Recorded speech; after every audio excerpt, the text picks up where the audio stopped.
F'jum il-ħaddiem ġie inawgurat il-ġnien tal-ħolm li sar temporanjament bħala spazju aħdar fi Pjazza San George fil-Belt Valletta.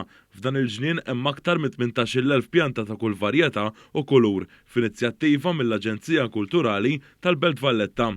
Dan il-ġnien jinkludi diversi pjanti differenti li huma mediterranji u joffri spazju sabiħ lil min iżuru. F'konferenza tal-aħbarijiet, iċ-ċermen tal-Aġenzija Kulturali tal-Belt Valletta Jason Mikallef qal li dawn il-pjanti se jagħmlu hemmhekk ġimgħa u wara se jitħawlu fi spazji pubbliċi oħrajn. Mikallef sostna li dan il-ġnien juri l-kuxjenza ambjentali li għandha l-Aġenzija Kulturali tal-Belt Valletta.